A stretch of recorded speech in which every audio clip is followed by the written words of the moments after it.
Amém. Amados, vamos abrir as Escrituras em Gênesis capítulo 4.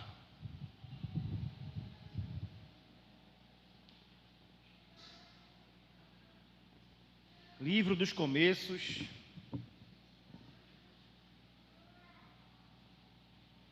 Capítulo 4, versículo 8 em diante, do 8 ao 16.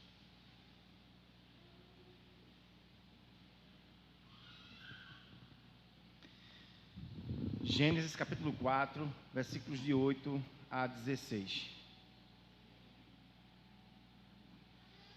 Todos abriram?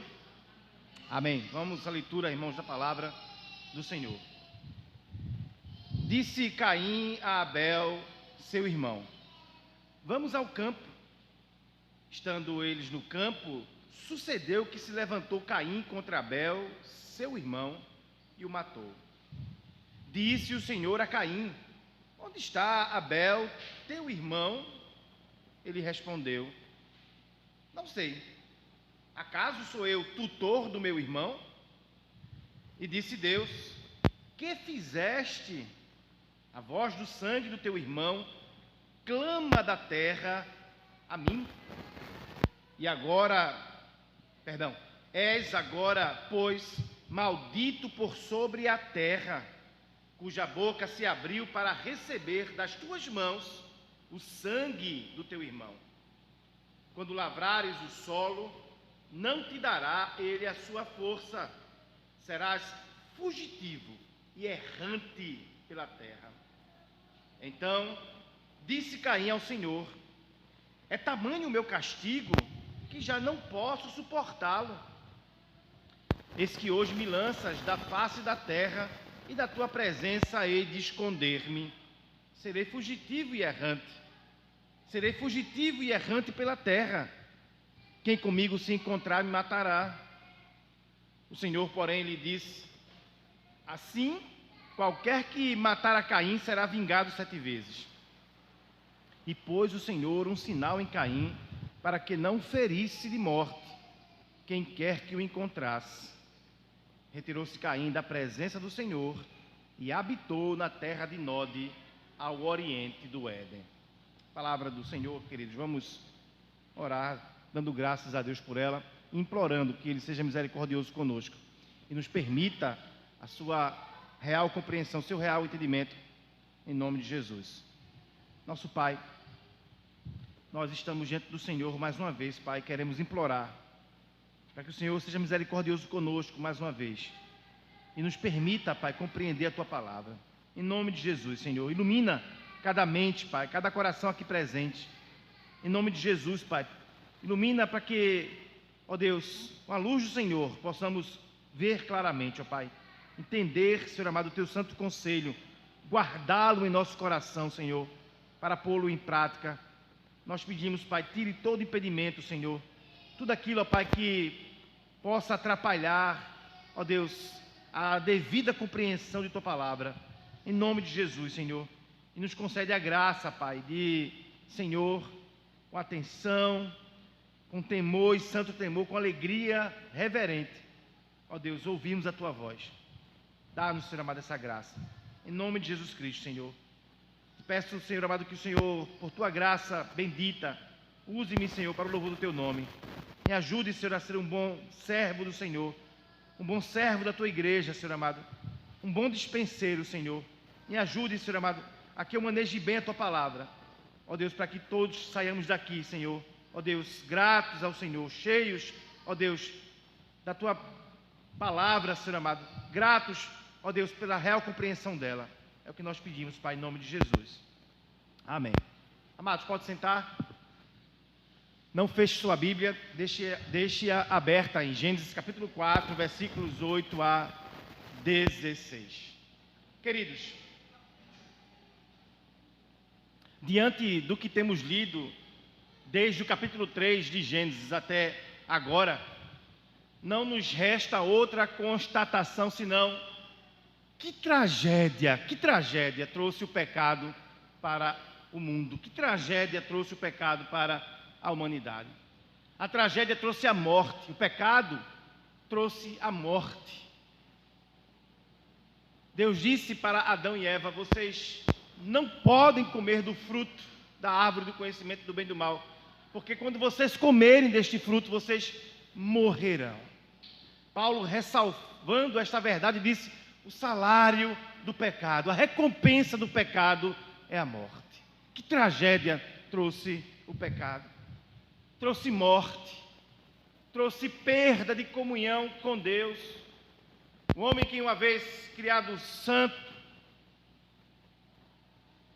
perdeu a sua intimidade com o Senhor, perdeu a sua comunhão com Deus. A morte tem a ver também com a perda, com a quebra de comunhão com Deus. Ele morreu espiritualmente. O pecado trouxe o falso culto, a falsa ideia de que nós podemos prover com nossas mãos redenção para nós mesmos. Adão e Eva se cobrem de folhas de figo para tentar cobrir o seu pecado, cobrir a sua nudez. O pecado trouxe expulsão do paraíso, ou expulsão do jardim que havia no paraíso do Éden. O pecado fomentou o falso culto. Caim é o representante, né, desses falsos profetas, desses falsos mestres, que inventam formas de se aproximar de Deus, formas de cultuar a Deus. Ele é o representante maior, é o pai dos falsos religiosos, é o pai da falsa religião. Ele tenta adorar a Deus do seu próprio jeito. Ele oferece qualquer oferta ao Senhor, qualquer culto a Deus, um culto desautorizado ao Senhor. O pecado trouxe isso. O pecado revelou um falso profeta, Caim. Judas o chama assim na sua carta, versículo 10. Ele é o pai da falsa religião. Ele é o pai dos falsos profetas. O pecado trouxe hipocrisia. Nós vimos semana passada, semana passada, o hipócrita do Caim aqui se revelando. O pecado trouxe ódio. O pecado trouxe inveja, trouxe dissimulação, trouxe mentira. O pecado trouxe o primeiro homicídio, na verdade, o primeiro fratricídio da história. O pecado arruinou, queridos, a criação. O pecado arruinou a humanidade.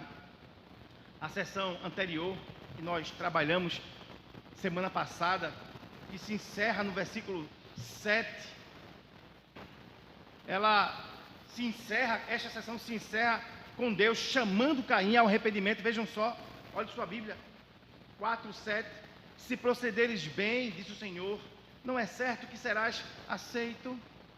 Se todavia procederes mal, eis que o pecado jaz à porta, seu desejo será contra ti, mas a ti cumpre dominá-lo.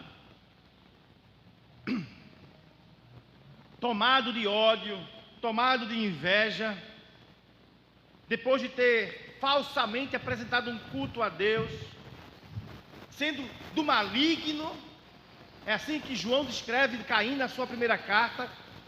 Ele era do maligno, ele era a semente da serpente, ele era o representante do mal. Mesmo assim, o Senhor foi ao seu encontro, chamou-o ao arrependimento. Apesar disso, queridos, Caim, ele continua com seu projeto, com seu intento maligno de dar fim, de externar aquilo que está em seu coração, que é o ódio mortal pelo seu irmão. Que Deus misericordioso, não, irmãos, nosso. Que Deus misericordioso. Apesar de todo esse cenário de pecado, de dissimulação, de ira, de inveja, de ingratidão, de falsidade, Deus chama aquele homem ao arrependimento. Pedro vai dizer em sua segunda carta, capítulo 3, versículo 9, que o Senhor não retarda a sua promessa, como alguns a julgam demorada. Pelo contrário, Ele é longânimo para convosco, não querendo que nenhum pereça, senão que todos cheguem ao arrependimento. Não havia prazer em Deus em matar Caim. Não havia prazer em Deus em rejeitar Caim. Não havia prazer em Deus em deixá-lo seguir o curso desta vida, seguir os conselhos do seu próprio coração maldoso. Não havia prazer algum. Ele é longânimo com Caim. Ele não quer que Caim pereça. Ele quer que Caim chegue ao arrependimento. E ele chama Caim ao arrependimento. Isso nos ensina, queridos, a paciência de Deus. Nos ensina a misericórdia do Senhor. Nos ensina a longanimidade do Eterno. Deus é misericordioso conosco, apesar de nós, apesar dos nossos pecados. Certamente eu afirmo, se Caim tivesse escutado o conselho de Deus, se Caim tivesse aberto o seu coração, não teria existido aqui tudo que nós acabamos de ler. Ele não teria cometido homicídio ou fratricídio. Ele não teria que fugir. Ele não teria que ser alvo de vingança de ninguém, de qualquer pessoa que seja. Ele não tinha que ficar reconhecido, né, biblicamente, como sendo do maligno, como sendo mau, como sendo um falso profeta, como sendo a semente da serpente. Certamente ele teria obedecido ao Senhor no que diz respeito ao culto e teria voltado para Deus com um culto que agradasse ao Senhor, e não um culto falso, e não um culto feito a partir das ideias de Caim sobre o que deve ser um culto. Se ele tivesse se arrependido, irmão, se ele tivesse escutado o conselho santo do Senhor, ele não teria sido rejeitado, não teria sido banido da terra onde ele era agricultor, para viver como um errante, para viver como um forasteiro. Mas ele não faz isso. Ele não faz isso. A resposta de Caim aponta para o seu coração endurecido.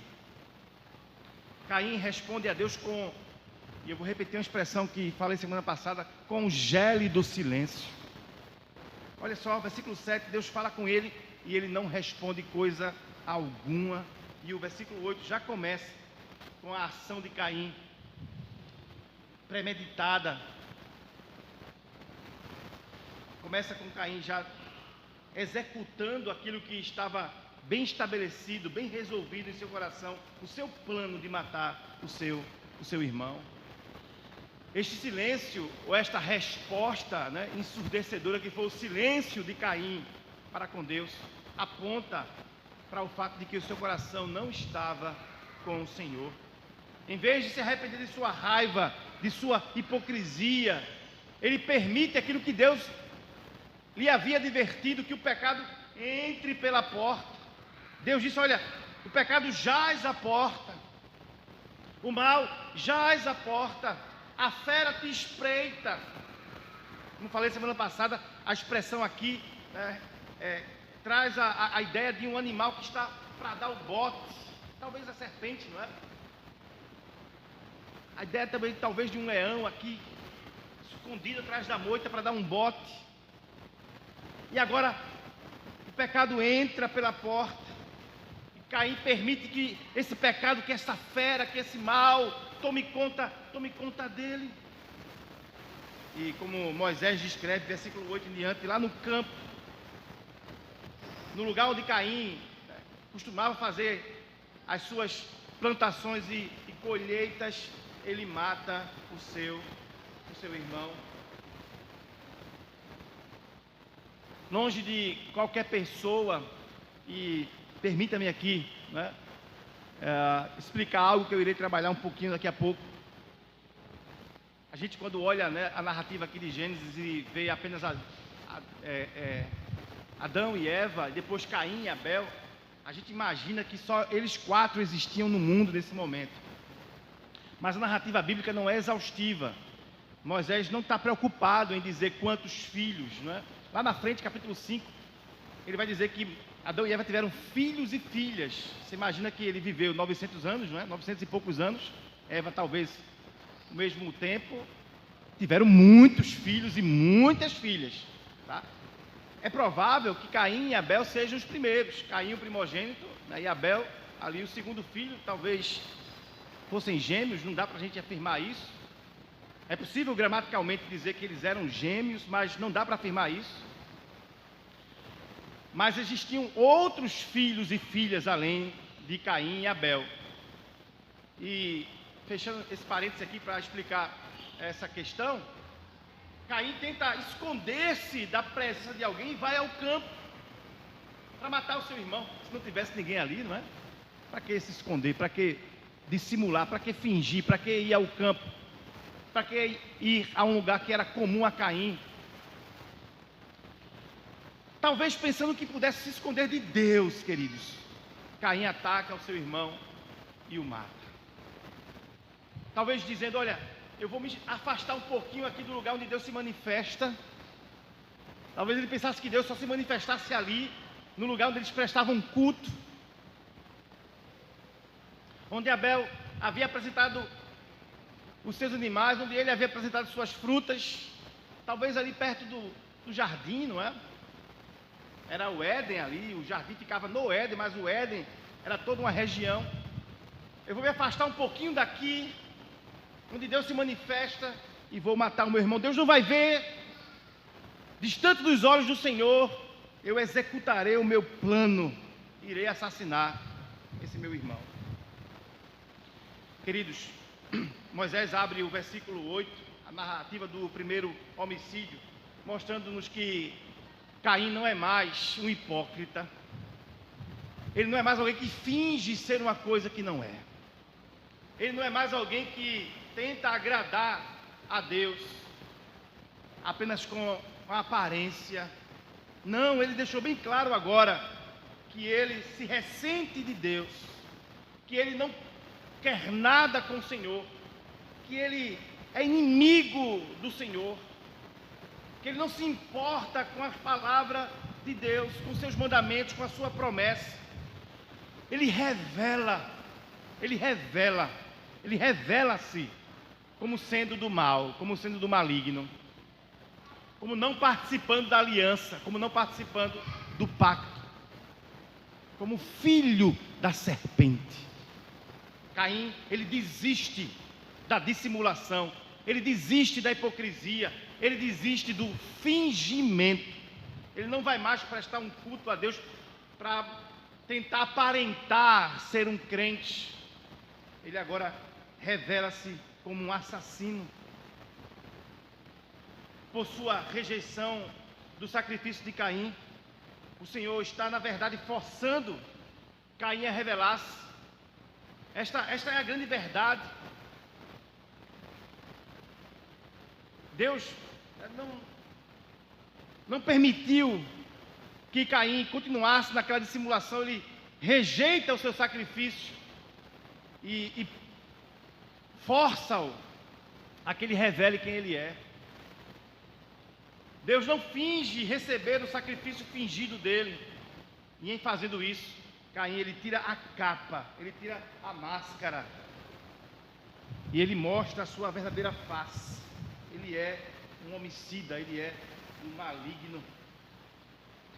Ele não reflete as palavras do Senhor, ele não pensa nelas, ele não medita no que Deus havia dito sobre cuidar do seu coração, sobre vigiar em relação ao pecado, sobre dominar o pecado, dominar o mal, dominar aquela fera que estava à espreita, na porta, tentando tragá-lo. Ele não reflete sobre isso, ele não olha para dentro de si, ele não ouve a graciosa oferta de Deus, ele não se arrepende, pelo contrário, ele dá vazão à frustração dele, à raiva dele, e ele mata o seu irmão Abel, que a Bíblia vai chamá-lo de justo e de inocente. Ele mata, segundo as palavras de Jesus, o profeta, o verdadeiro profeta, Abel, o profeta de Deus. Olha o versículo 8.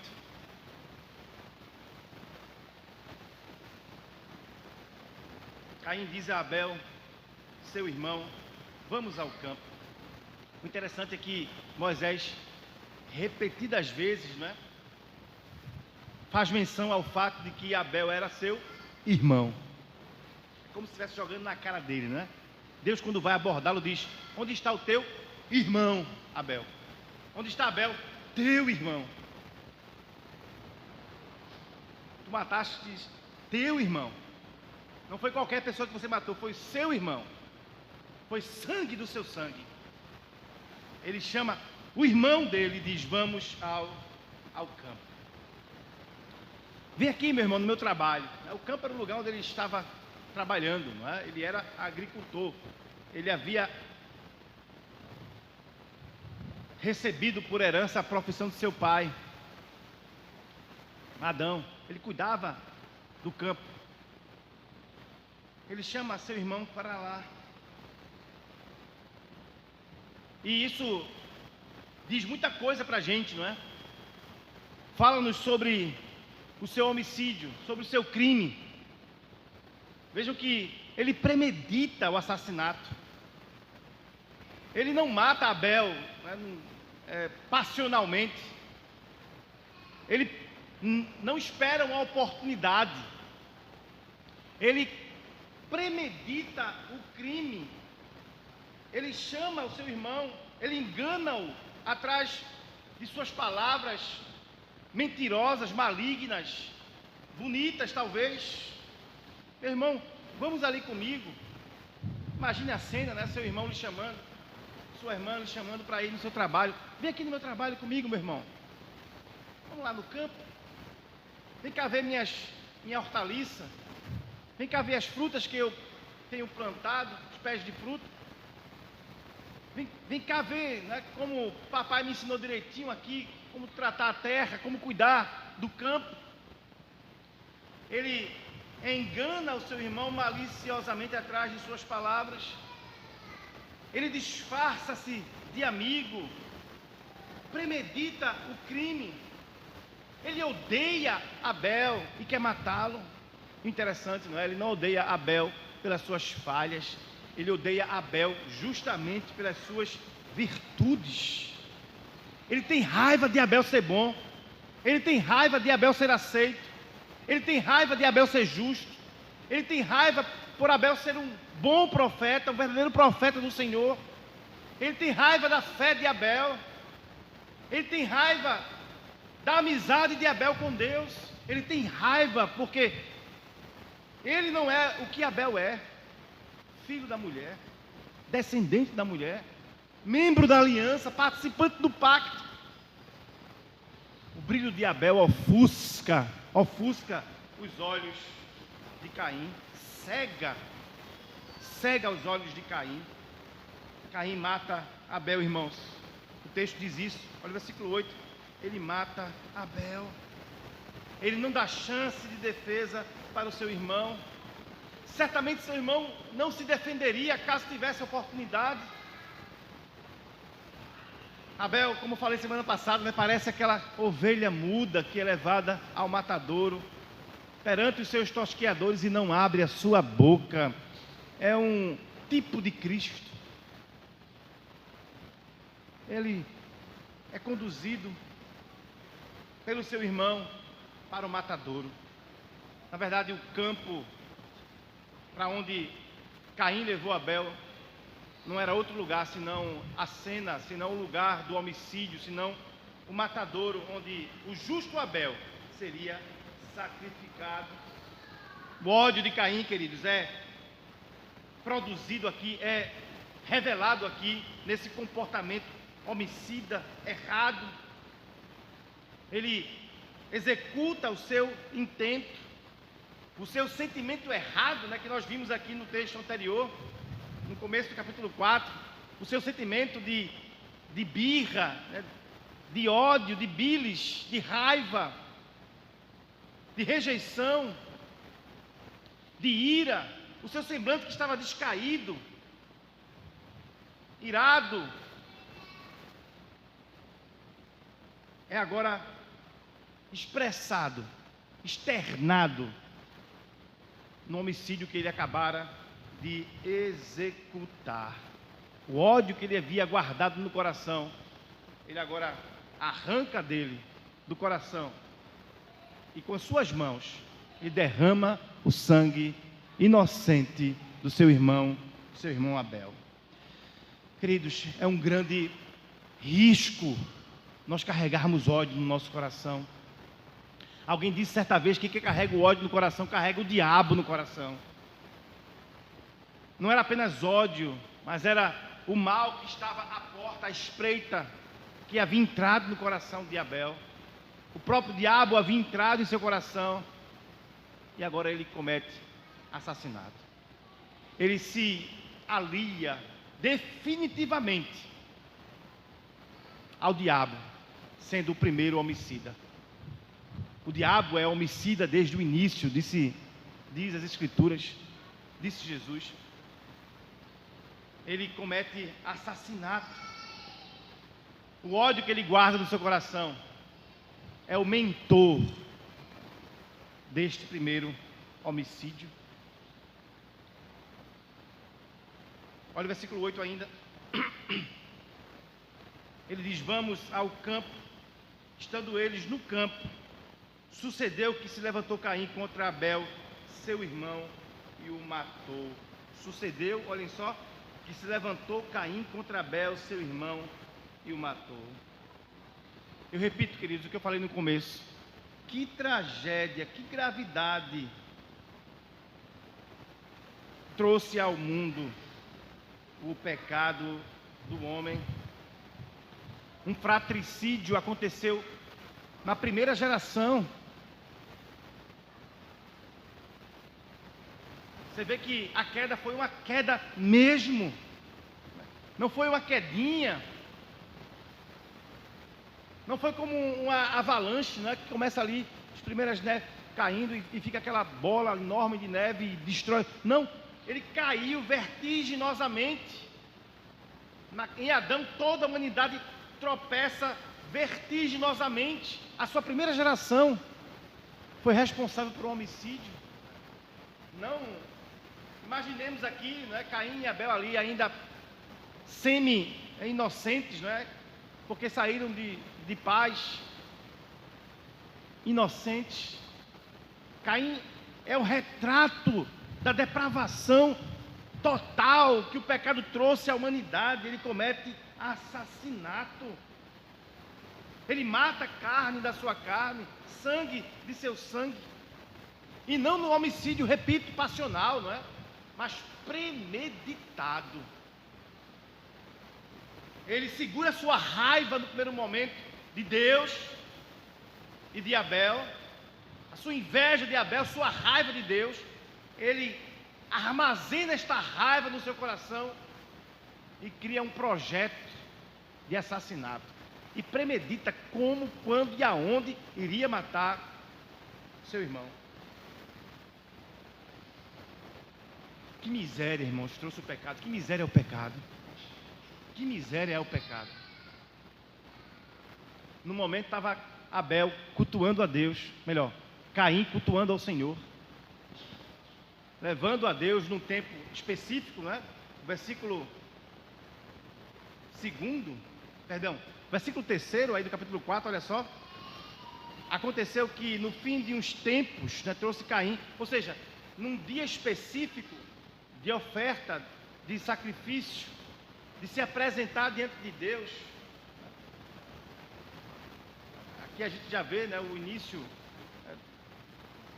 de um calendário, de uma espécie de calendário litúrgico que seria estabelecido lá na frente por Deus, mediante Moisés, para o povo. Havia um dia específico que Moisés chama de o fim dos tempos, de fim de uns tempos. Ele traz uma oferta a Deus. Ele apresenta-se diante do Senhor naquele santuário que era o Éden, não mais o jardim está bloqueado. Mas no Éden, para celebrar ao Senhor, para adorar a Deus. No momento ele está na igreja, ele está cantando louvores, ele está orando, ele está lendo a palavra, ele está pregando, ele está ouvindo a pregação, está participando dos sacramentos, está interessado, entre aspas, né, em ter comunhão com Deus. E no momento ele está aqui planejando, no segundo momento ele está planejando e executando o fratricídio, o homicídio, o assassinato do seu irmão. Que miséria, irmãos, traz o pecado à vida do homem.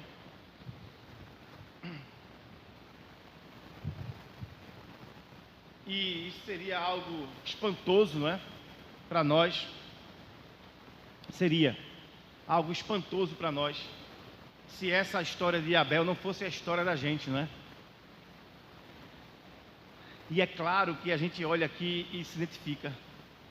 Ora a gente está dentro do Senhor, adorando ao Senhor, servindo ao Senhor, na casa do Senhor. Ora a gente está se lambuzando com o pecado. A gente julga que, né, as nossas ações desviadas, né, são apenas uma falha de caráter, um defeito a ser corrigido. Que Deus, né, vai passar o pano, que Deus é indiferente. Talvez não esteja nem vendo como Caim achou, né? Que Deus não estava vendo o homicídio dele, porque ele levou Abel para o campo, ele afastou Abel do lugar onde Deus se manifestava. Ah, Deus, eu não estou na igreja, eu posso fazer o que eu quero. Eu não estou diante dos irmãos, eu posso fazer o que eu quero.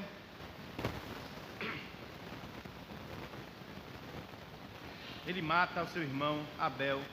Termina assim o versículo 8. E essa cena aqui, queridos, lida por nós aqui, ela descreve, né, aquilo que seria a prática, aquilo que seria a realidade, né, das sementes da mulher e da serpente. Ela descreve a guerra, essa relação de Caim e Abel, o assassinato deste em relação àquele, revela, né, transcreve, torna claro o que seria a guerra que aconteceria a partir de então.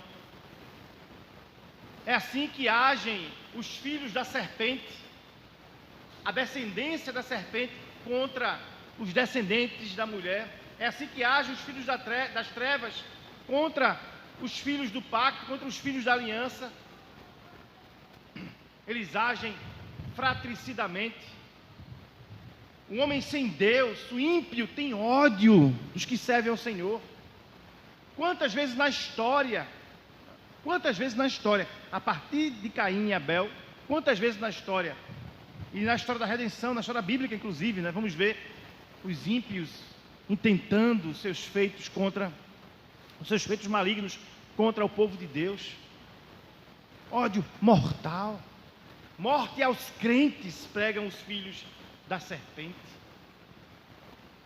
Caim foi o primeiro a levantar essa bandeira, e depois dele, o seu séquito. Morte aos crentes. Nós odiamos aqueles que carregam o nome do Deus do pacto. Nós odiamos eles e queremos matá-los. Veja a história dos judeus, não é? O povo da antiga aliança. Veja a história da igreja. Vejam a história da igreja nos dias de hoje. Cristãos são mortos no mundo. Muitos evitam falar, mas existe uma cristofobia no mundo. Muitos são assassinados em países totalitários, regimes totalitários, comunistas. Muitos são assassinados em países onde a religião oficial não é o cristianismo, onde a maioria não é cristã. Em países onde há uma certa liberdade como o nosso, há perseguição, se não há morte, no sentido literal do termo, um assassinato, né? Há anulação. Os cristãos são anulados, são deixados de lado, são forçados a negar a sua fé. Tudo começou aqui, irmãos, no primeiro homicídio, a guerra entre os filhos de Eva e os filhos da serpente. Olha o versículo 9. Disse o Senhor a Caim, o Deus da aliança. Moisés mais uma vez faz questão, né, de escrever assim o nome de Deus, o Deus da aliança. Eu vou repetir mais uma vez, pela 100ª vez, né, sempre que o nome do Senhor vem assim, né, em caixa alta, em letras garrafais, remete, em português, não é Senhor, remete ao nome de Deus, na língua original, que é Yahvé, o Deus do pacto. Disse o Deus do pacto, disse Yahvé a Caim: onde está Abel, teu irmão? Repito, né, mais uma vez, Deus dizendo teu irmão. Mais uma vez Moisés insistindo, né, em lembrar-nos aqui que Abel era irmão de Caim. Deus insiste em lembrar a Caim que Abel era seu irmão. Onde está ele? É claro que essa pergunta, não é? É retórica. Deus tinha a resposta dessa pergunta. Ninguém foge dos olhos do Senhor. E é a mesma pergunta que Deus faz a Abel, né? Aos pais de Caim, né? Os pais de Abel, Adão e Eva: onde estás? Eles se esconderam. Caim repete a ação covarde dos seus pais, Adão e Eva, de se esconder de Deus. Onde está o teu irmão? Talvez eles tivessem julgado que, né, poderiam se ocultar da face do Senhor. Repito, Deus não está buscando aqui informações, assim como não buscou de Adão e Eva, não está buscando informações de Caim, né, sobre onde ele está. Certamente Deus mais uma vez está querendo dar oportunidade para que ele se arrependa, para que ele confesse seus pecados, para que ele diga a verdade. Deus fez isso no versículo 7 e torna a fazer no versículo 9. Onde está o teu irmão? Deus não chega acusando, Deus não põe o dedo em riste, Deus não chega dando sentença, condenando, Ele chega perguntando: onde estás? Onde está teu irmão? Ele queria que Caim caísse em si, queria que Caim se arrependesse, queria que Caim se tocasse do mal que havia feito. E mais uma vez, ele dissimuladamente reage à pergunta de Deus com a resposta hipócrita. Irmãos, mais uma vez, né? Isso não é uma outra história, senão a história de nós mesmos, né? A gente tenta se esconder de Deus, né? A gente acha que pode fazer algo que não esteja nu e patente aos olhos do Senhor. A gente encobre os nossos pecados. Adão e Eva queriam encobrir que haviam transgredido a ordem de não comer o fruto proibido. Caim queria esconder o seu homicídio.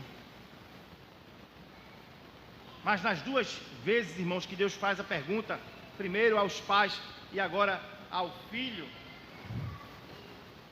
eles tiveram que admitir a culpa deles. E o juízo de Deus, né, foi semelhante também. Né? Se no primeiro momento Deus expulsa Adão e Eva do jardim que havia no Éden, agora Deus expulsa Abel da terra que ele cuidava, que ele roçava, que ele era agricultor. Expulsa Abel e o lança errante pela terra, para que ele fique como peregrino, como forasteiro, rejeitado sobre ela. Onde está Abel, teu irmão?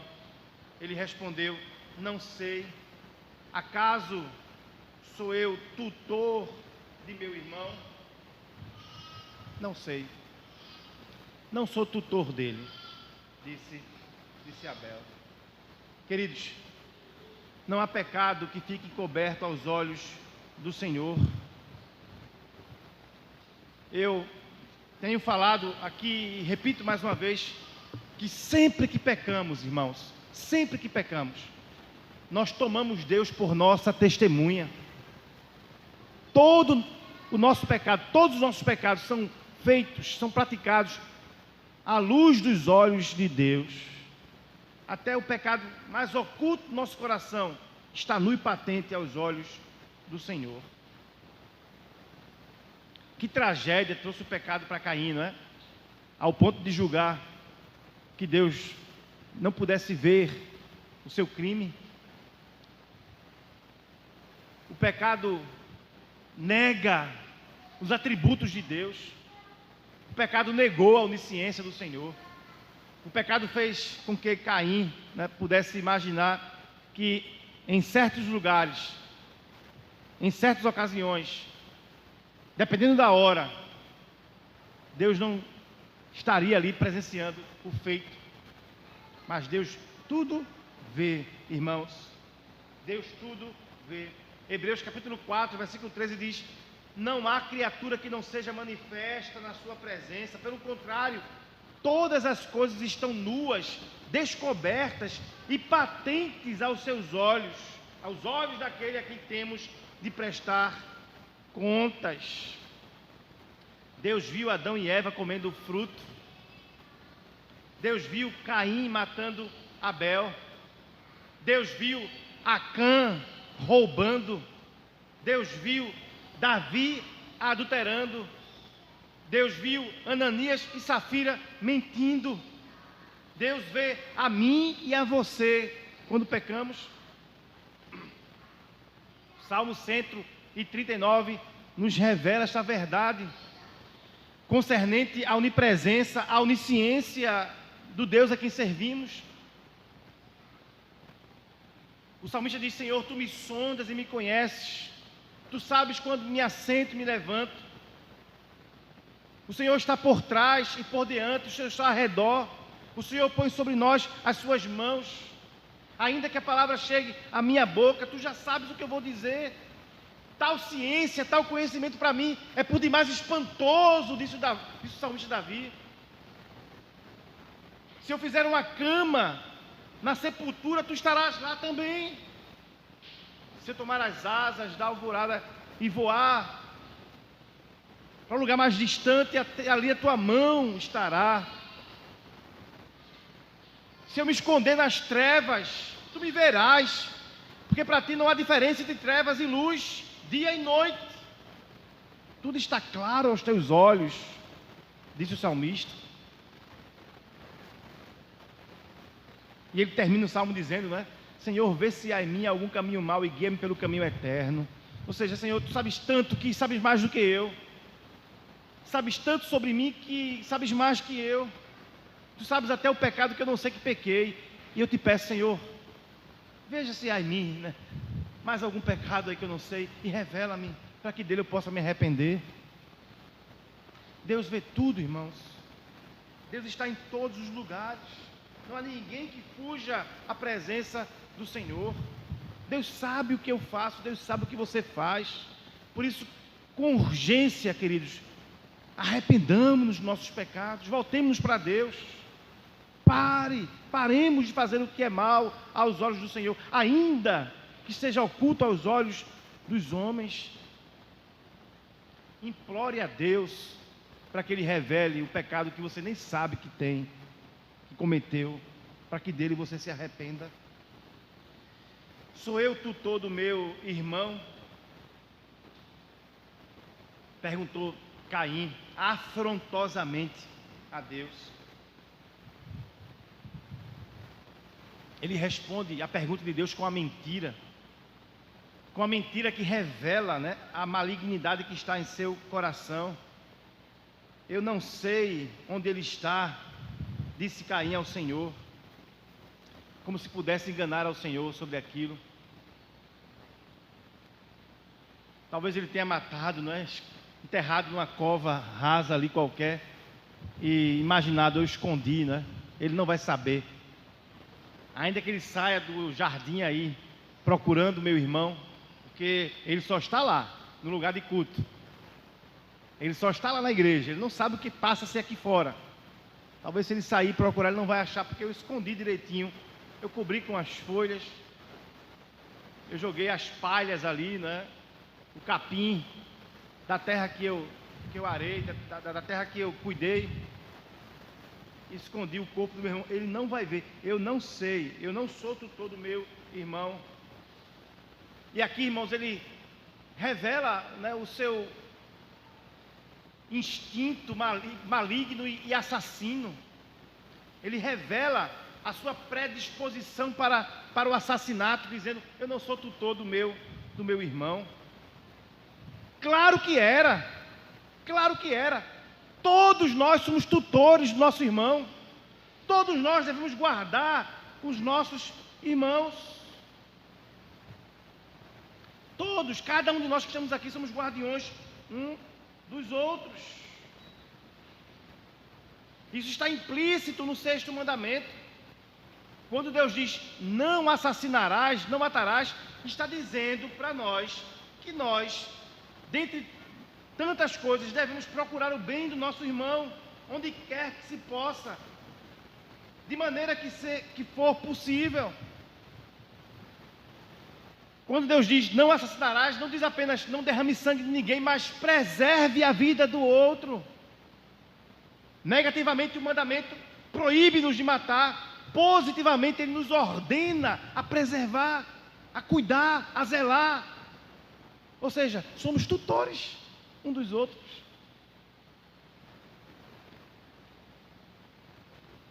Caim revela que é um homicida, antes mesmo de derramar o sangue do seu irmão.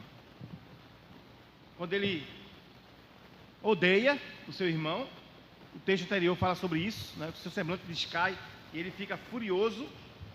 Jesus vai nos dizer lá em Mateus capítulo 6, que essa ira contra o nosso próximo revela o homicida que somos. Nós quebramos o 6º mandamento quando nos iramos contra alguém, e ele revela, mais uma vez, que é um homicida quando ele se julga não responsável pela preservação da integridade física do seu irmão. Irmãos, somos homicidas quando odiamos. Somos homicidas quando não nos importamos com a integridade física do nosso irmão, com a vida do nosso irmão. Muitas vezes nos gabamos, né? Eu nunca matei ninguém, nunca roubei ninguém. Mas o que é que nós temos feito para preservar a vida de alguém? Qual tem sido a nossa contribuição para a preservação da vida humana? Somos indiferentes em relação ao aborto, à agenda abortista? Somos indiferentes, né, ao assassinato que acontece aí todos os dias no nosso país? Vibramos com a morte de alguém?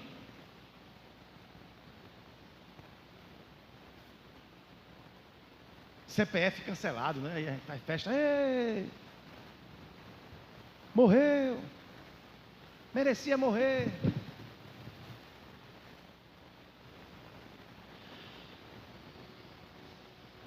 Irmãos, todo o homem é feito à imagem de Deus, carrega consigo a imagem do Senhor. Toda morte é um atentado contra Deus. Por isso devemos ser tutores dos nossos irmãos, tutores do nosso próximo. Caim não precisou pegar um porrete, uma pedra, um objeto pontiagudo. Não sei como é que ele matou Abel, não sabemos. Sufocado, estrangulado. As gravuras geralmente colocam uma pedra, né, na mão de Caim. Não sabemos se foi assim. Mas independente, antes mesmo de pegar qualquer coisa para usar como arma contra o seu irmão, Caim já havia assassinado Abel pela sua indiferença, pela sua ira, pelo seu ódio.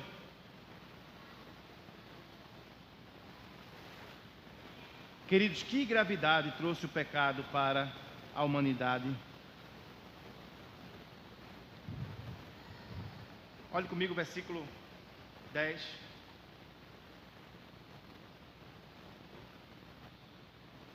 A paciência do Senhor chega ao fim.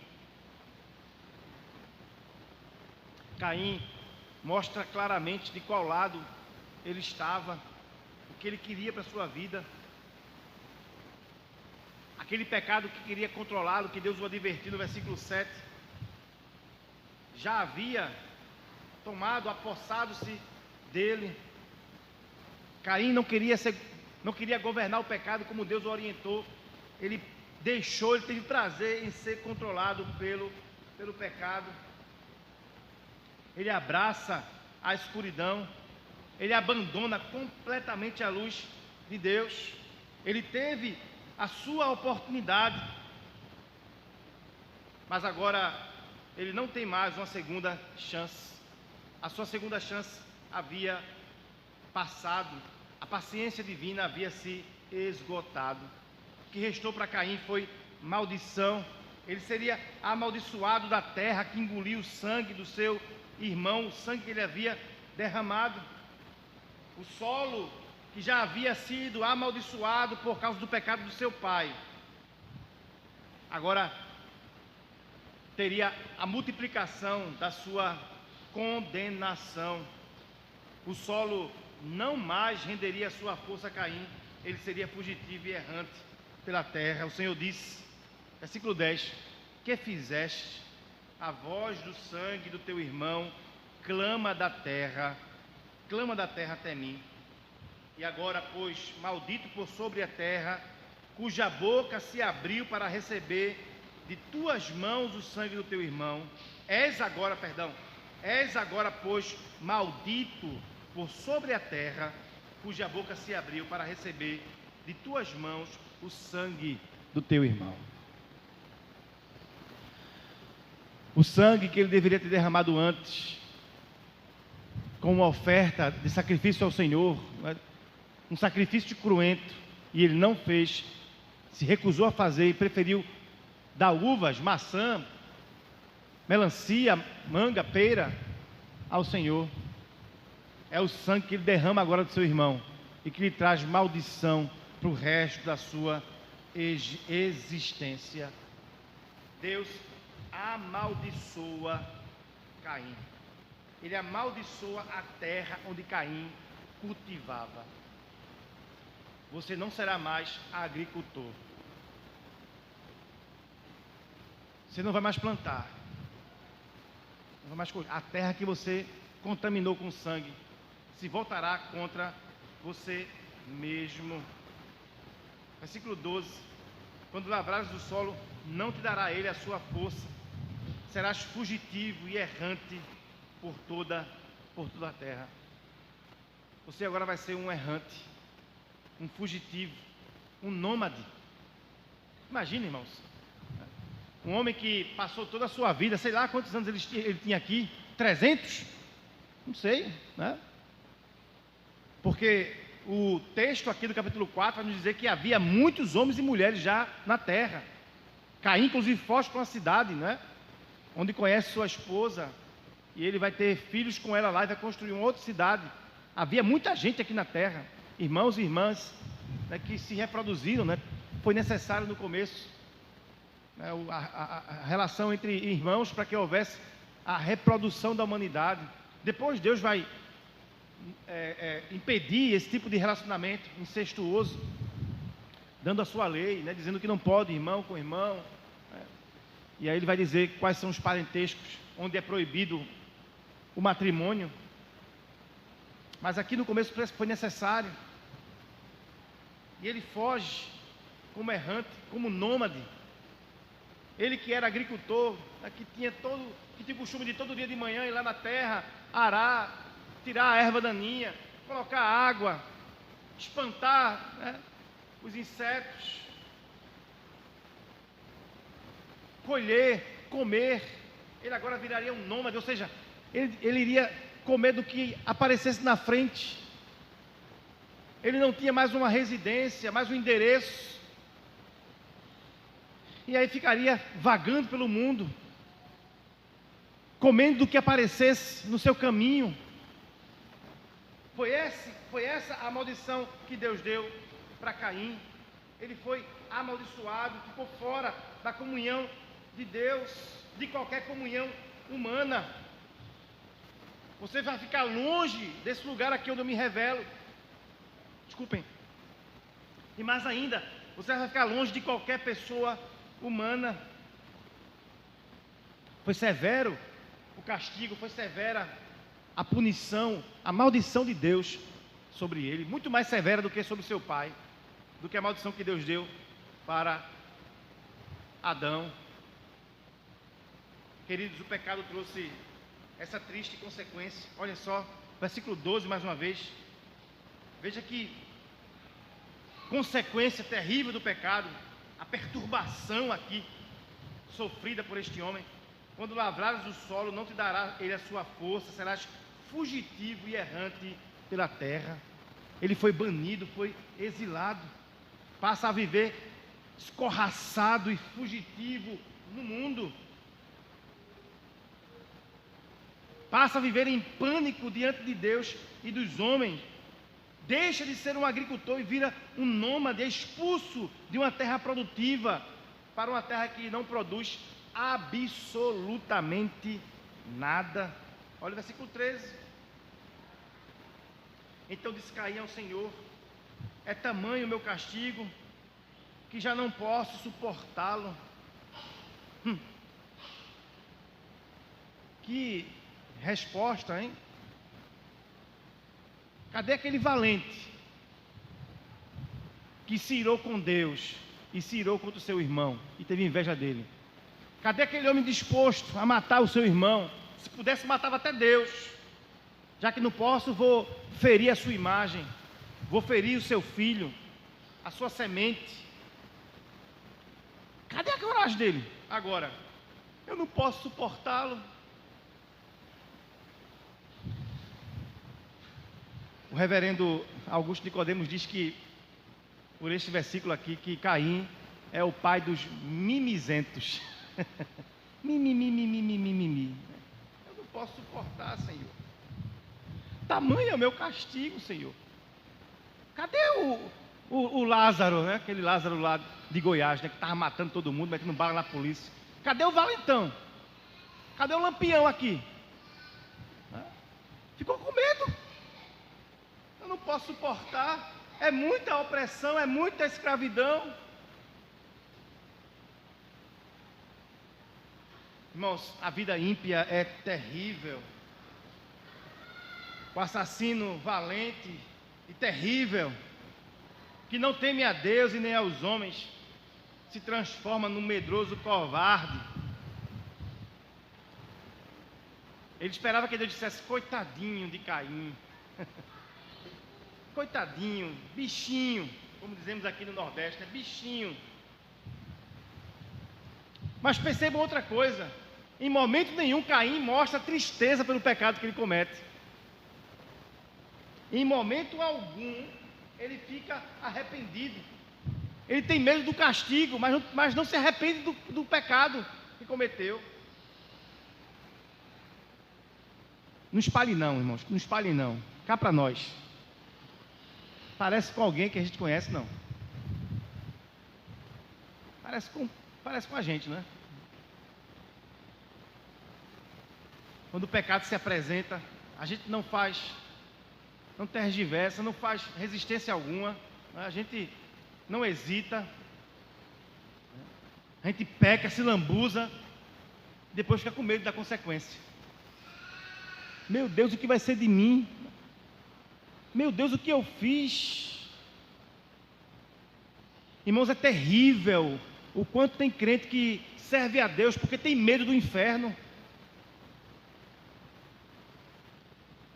Isso é terrível, irmãos, terrível. Eu sirvo a Deus porque eu tenho medo de ser castigado por Ele. Tenho medo de ir para o inferno. Caim, ele teve medo do juízo. Ele não temeu o pecado. E Deus o advertiu: ele está à porta, o pecado quer te pegar, Caim. Domina-o. Mas ele não tem medo do pecado. Ele abraça o pecado. Ele se eslameia. Ele se lambuza. Ele dá as mãos ao pecado. Ele internaliza o pecado. Ele externaliza o pecado. Ele é o próprio pecado, o próprio maligno. mas na hora de receber as consequências do pecado, o que será de mim? E agora? Como posso suportar? É grande o meu castigo. Covarde, covarde. Onde está o homem brabo? Ele não se arrepende, irmãos. Ele não se arrepende. Pelo contrário, ele queixa-se da extensão de sua punição. Ele teme que a mesma coisa aconteça com ele, que ele seja morto, que alguém lhe fira. Quem lhe ferir? Repito, né? Os muitos irmãos dele, de Abel, que não são descritos aqui agora, né?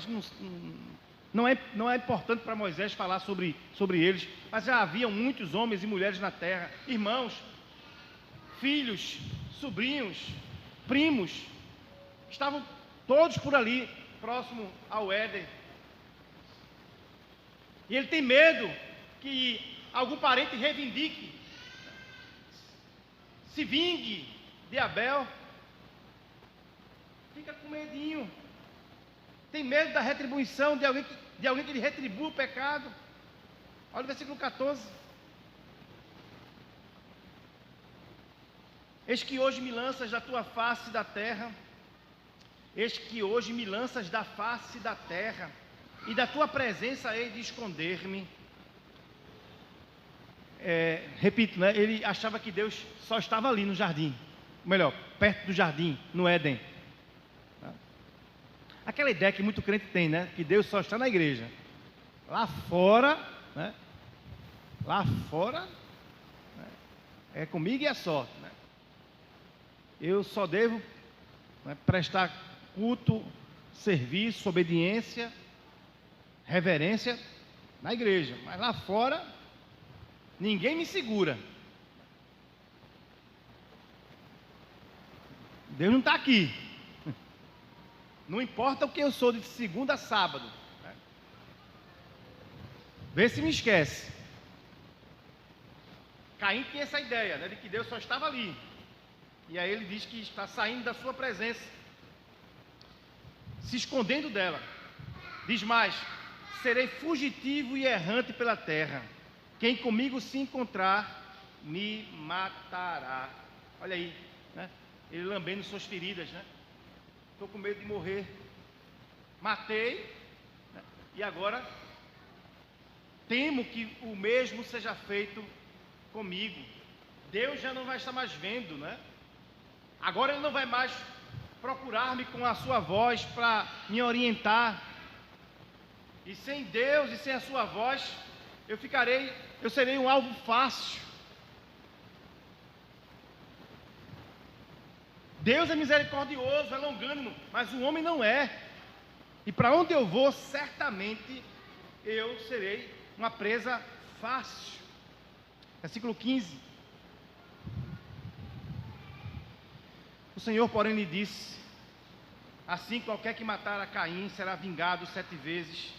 E pôs o Senhor um sinal em Caim, para que não ferisse de morte quem quer que o encontrasse. O Senhor pôs uma marca em Caim, irmãos. E essa é uma outra consequência do pecado, não é?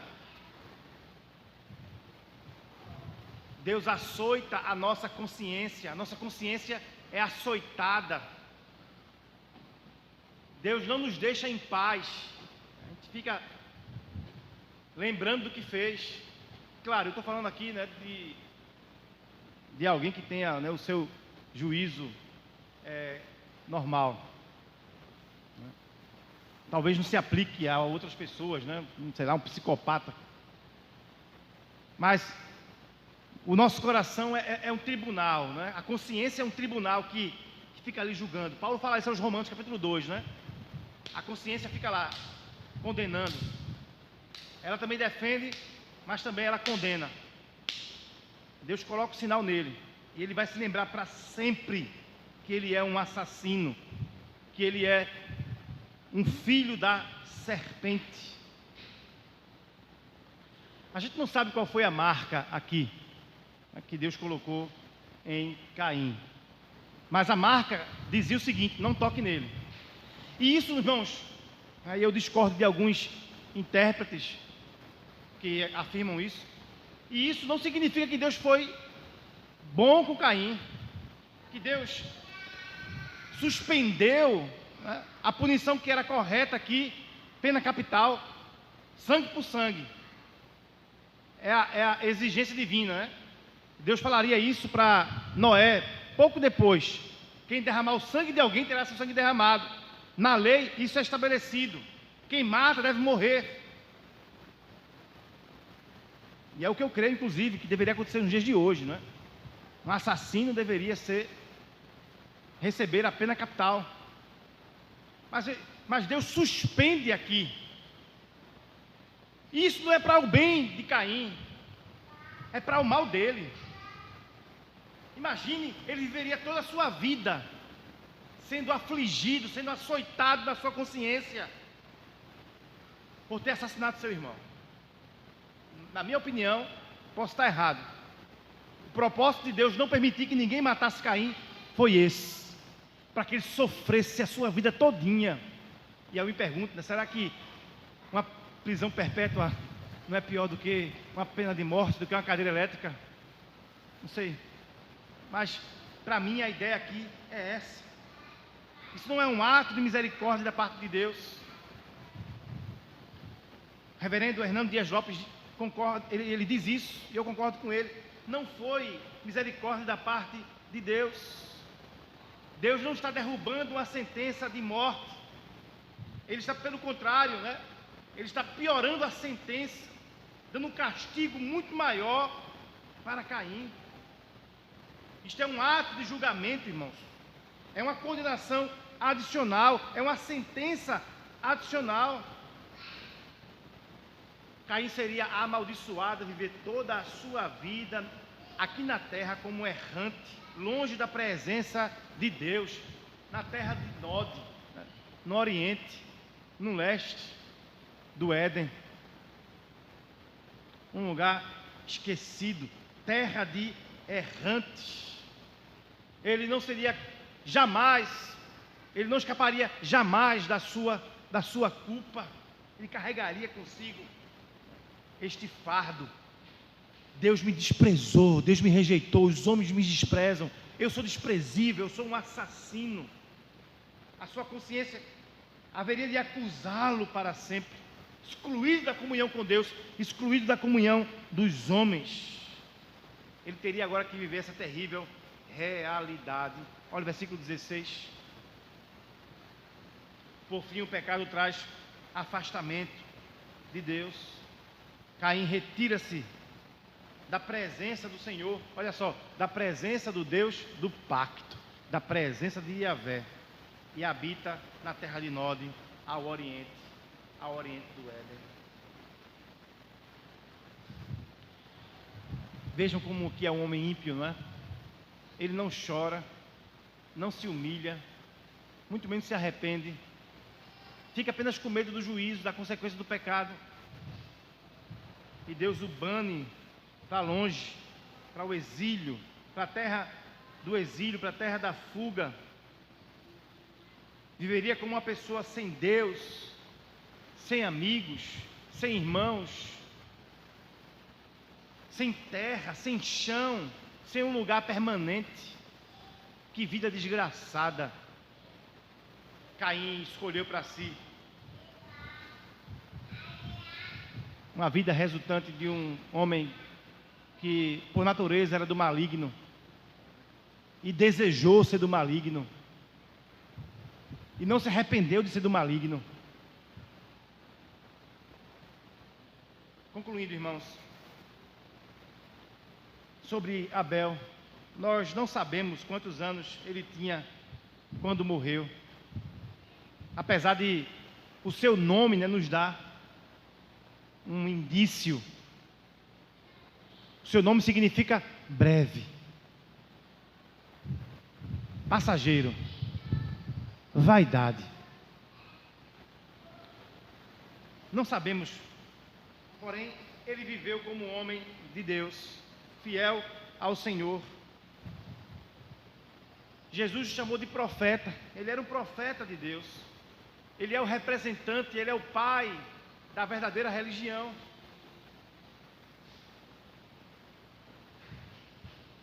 Pouco nos diz a Bíblia sobre ele, mas provavelmente não foi abençoado, né, com a vida próspera, teve uma vida dura e breve, teve um irmão perverso, mas era um homem que tinha fé e viveu em paz com Deus, certamente viveu em paz com o Senhor. Teve uma vida breve, passageira, como o seu nome diz, mas teve paz com Deus, viveu em comunhão com Deus. Hebreus 11 diz que ele era peregrino na terra, mas vivia em fé.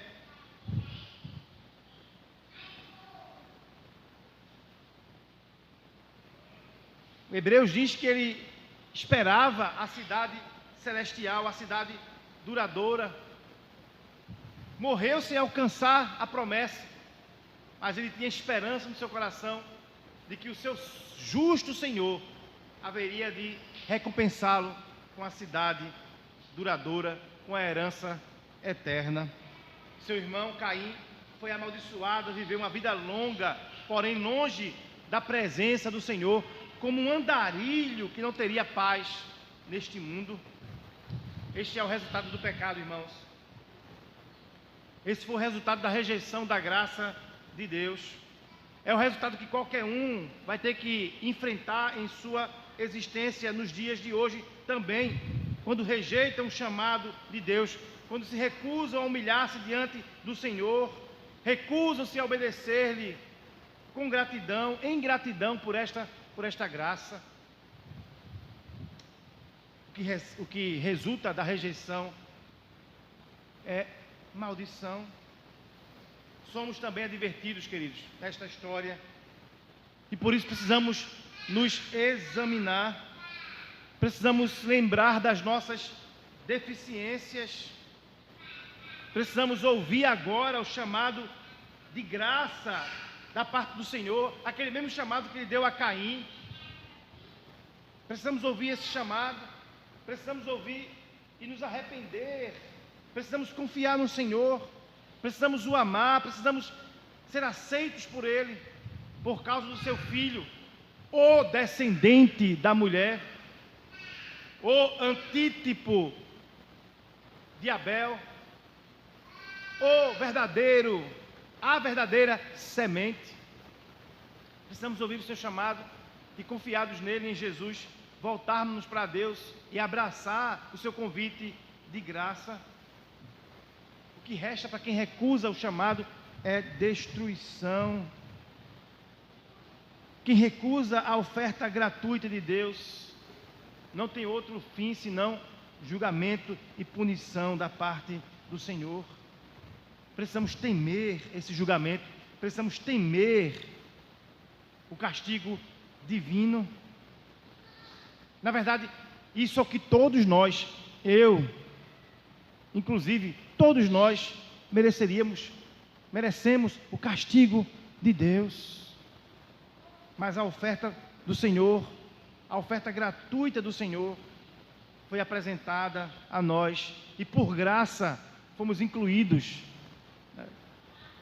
como participantes desta semente, desta descendência, e unidos por Cristo, somos participantes do seu pacto, da sua graça, somos participantes da sua aliança. Que Deus bondoso, irmãos, que Deus misericordioso, que nos amou, apesar de nós. Somos aqui potencialmente, cada um de nós, Caíns, mas Deus, por sua graça, por seu amor, por sua bondade e por sua misericórdia, nos amou antes da fundação do mundo e nos tornou parte da semente eleita, parte dos descendentes daquele que veio para cumprir a promessa de redenção, e sendo nosso Redentor, nos comprou com seu sangue e nos tornou filhos de Deus. Demos graças ao Senhor por isso, queridos. Demos graças ao Senhor por isso. Mas não esqueçamos da gravidade que é o pecado. E fujamos dele. E corramos dele. E correndo, nos lancemos aos braços de amor. Nos braços de amor do nosso Redentor. Feche seus olhos. Curve sua cabeça.